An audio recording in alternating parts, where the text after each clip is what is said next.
Everybody, Chad Madden here. I'm your host, and I have a very special guest today. The gentleman was nominated for Private Practice Owner of the Year here within BPTM by his colleague private practice owners. He's done an awesome job. Some of my favorite stories here we'll get into in a little bit, but basically he took everything that we're doing in the back pain and sciatica workshop and applied it to balance and dizziness. He's doing an awesome job there and absolutely crushing workshops, but he's a private practice owner in Indiana, suburb of Chicago. It's Mr. Arlan Alburo, and his clinic is orthopedic and balance therapy, and they're absolutely knocking it out now. So welcome to the call here, Arlan. Hey, Chad. Thank you for having me, man. Great. And so can you fill in the blanks there? And by the way, are you a DPT or are you Actually, no. I'm a bachelor's of PT, man. That's it. Great. No DPT right here. Okay, no DPT here either. So I know if you do have a DPT, I always like to say doctor, but nonetheless, so can you fill in the blanks a little bit for us? How'd you get started in private practice PT and where are you at now? What's going on in your practice? Yep. Okay. I always like to start by saying I came to this country in 1994. I'm originally from the Philippines, and I'm a legal immigrant, by the way. Okay, I had to put that in. All right, that's cool. All right. So I came here in 94 and opened my own practice in 2003. And so that was my very first location. Then 2012, we opened our second one. And in about a few months here, we're opening our third one. So approximately, what was it, a year and a half ago, I joined Breakthrough Physical Therapy Marketing, and it's been a wild ride since. So, well, congratulations first on your third location. That's awesome. Yes. And can you walk us through a little bit about like what changes you've seen? So I opened up the same exact year, 2003. What changes you've seen in Indiana in private practice PT over the last 14 years or so? Back in 03, it was mostly doctor referrals, completely dependent on doctor's referrals. And the only way, I'm speaking for myself, back in those days, the way we marketed was, you went to the doctors, brought lunch, brought breakfast, brought bagels.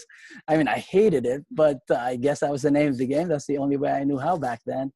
And we somehow, we grew, and then around 2007, we kind of started hitting a rough patch where we're just leveling off. And then I did some additional I finally got into marketing and into organizations and stuff like that. And so we started growing again.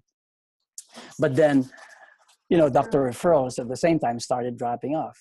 Doctors have, been pretty much been gobbled up by hospital systems and all of that. And then physician-owned physical therapy practices have started mushrooming all over the place. So we're fighting a pretty tough battle.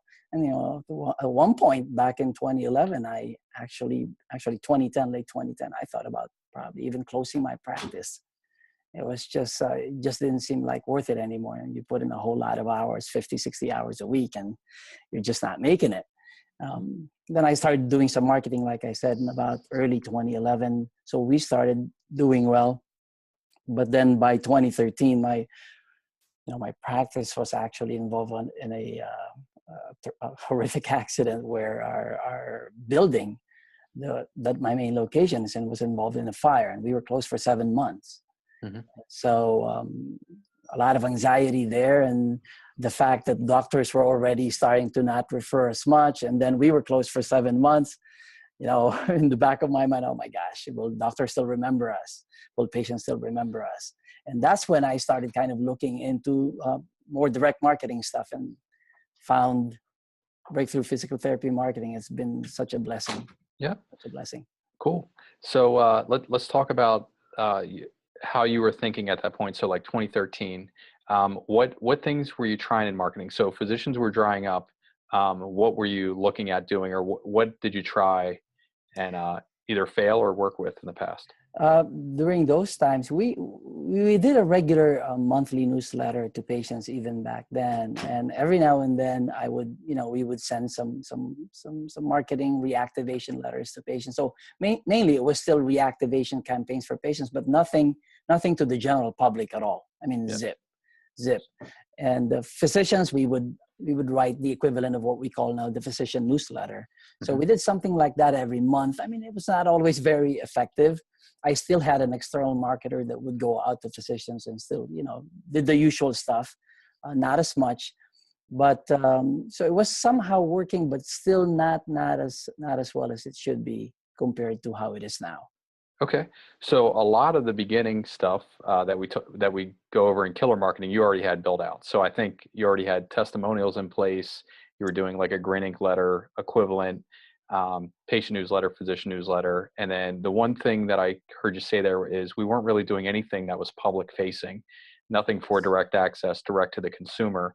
So was that like the big turning point for you as you're going through killer marketing, is the workshops, or what did that look like for you? That was the biggest one, Chad. I signed up for the course. I remember it was October 2015, and the course actually was not going to start till January, but we were so excited that we did the workshop in November just to try it out. Yeah. But yeah, the workshop is the biggest one for us. And of course, the GPE, man. Yeah. Greatest promotion ever. It's always been just, a killer for us. But workshops for sure. So how'd that first workshop go? Since that's usually the worst one. It's crazy because my first workshop, it was not even back pain. Because I have not gotten all the steps from you yet. And I was like, okay, why don't we just try it out and see, just to get the ball rolling. I did a neck pain workshop. I probably had 10 people in the room, and mostly patients already. Yeah. So I just wanted to get that out of the way. But my first back pain workshop was actually January 2016. And I believe we got 18 new patients that very first one. Awesome. And we were hooked since. Yeah. Cool. So, so now how often do you have workshops right now? This is crazy, Chad. You're probably not going to believe this. I host 2 workshops a week now. Wow. I didn't know you did that. So one at each office? One in each office. So every week, one on back pain. And then the following week, one on balance. Following week, one on neck. Following week, one on rotator cuff. And then we sprinkle in a total knee in there.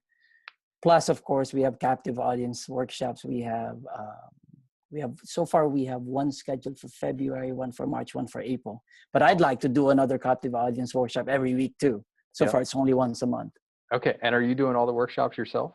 So far, I am the one. But the third location, the PT that we're hiring there, I've already informed him that he's going to be doing workshops eventually. And he's all for it, which makes me really excited. So I just have to train him.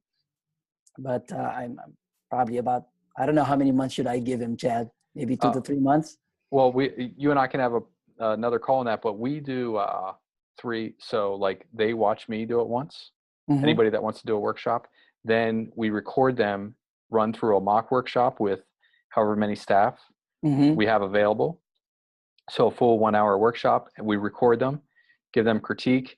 We do another run through. So this is without real people in the room. Okay. And then the third time is they do it live. Neat. I'll take notes on that. And I'm thinking we're opening that third location in April, and I'm actually hosting a workshop. They're already March the 8th. Our opening day is April 3. I'm hosting a workshop March 8th, March 15th, March 22nd, March 29th. Super smart, man. So you're way ahead. So okay.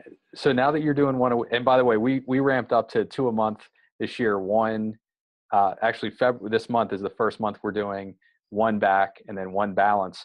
And by the way, I just used almost your same exact copy that I have hanging on my wall here. I hope that works. I hope that works. Me too. It has worked for us. I know it has worked for us. I hope it works for you too. Yeah, I will try to beat it. But you're the control, so know that right now. But that's awesome. So read through the copy, and I read through both versions. The copy that you had posted in the BPTM Inside Circle, then also the newspaper you brought me the day after the Cubs won the World Series, which was super cool. So we talked a little bit about BPTM and the community there and how you were recognized. What's your favorite part of the BPTM community for you yourself? it's just it's, to me, it's really, it is a community. I mean, the BPTM community in the real world, in the real essence of it, it's really a community, and that's what I like the best about it. Everybody willing to help each other out. I mean, Lee Sauerbutz, the very first person that I spoke to over the phone, man. I mean, just people just willing to help each other out. You can post anything in there, ask for help. People are more than willing to help and share what they know. And to me, that's the most powerful thing. And to also find out that you're not the only one. I mean, at one point or another, we'll all struggle. Yep. There will always be some bumps on the road. It's always kind of good to know, hey, everybody's going through the same thing. I just have to tough it out and find a way. And if they've done it, if they can do it, if Chad's done it, hopefully I can do it too. Yep. And now it's the other way. The shoe's on the other foot. It's, if Arlan's done it, I can do it too. Oh, no, no, Chad, no. Man, we are, you're up there, and that's how it's supposed to be. We'll keep following that. And that's thank you, but that's not true at all. Don't listen to anything that Arlan just said there about me, everybody. But thank you for that. So you were struggling, even thinking about closing. You have the fire. You're shut down for 7 months. Now you know how to go to the general public. Is your business better now than it was in the past? 2016 was our best year yet. Awesome. Yes. And what did that mean for you? And that is amazing. I've pulled back from treating pretty much every day to now treating 2 days a week. And I have an amazing team. It's because of them that we're able to pull this off. And that's really what it means to me, is being able to really have a big impact, not only on our patients, but also on our team, where we're all working together. And they, when your team members can see that the business, that the practice is doing well, it also makes them feel better about themselves and about their future. Yep. The stability is. You're right. Yeah, that's key. And knowing that you can control it. Yes. And that's another thing, man. That's another thing. It's given me confidence I would not have thought of opening a third location. But after all of these things, all right. Yeah. So when we did our annual planning meeting back in late August, we got together and we set our 10-year goals. And so we're going to open one this year, and we're going to open 2 next year, but we're already entertaining thoughts of maybe accelerating it a little bit and opening that 4th one later this fall. So we'll see. Wow, man, you're on it. That's great. We'll see. Cool. So awesome. Any parting words of wisdom you have here, Arlan, before we hop off? Yeah, the main advice I would give to the BPTM, especially the new members, is just, don't reinvent the wheel. Just basically copy off of what Chad has done and everybody else has done in the BPTM community. There's already a, pretty much a step-by-step process for everyone through killer marketing. And I'm the living proof that it works. It works. I mean, if maybe the first time you do a workshop, maybe not as successful as you were looking for. My first workshop was like that. But every workshop after that just gets better. And everything that you implement, it just will make your practice even stronger and better. And I'm pretty sure you guys will knock it out. I mean, just like Lee Sauerbutz, like Travis Robbins, Frank Colley, Robbie, and everybody else, Frank Garza, Jeremy Pittman, all of these guys, Stacy, Kim, all of these people that you see on there posting all the time, you guys can knock it out like everybody else. And like I said, I know you'll do it. You can do it. All right, man. Thanks, Arlan. Thanks for being on the call. I appreciate it. Thank you, Chad. All right. See you soon. Have a good one, man.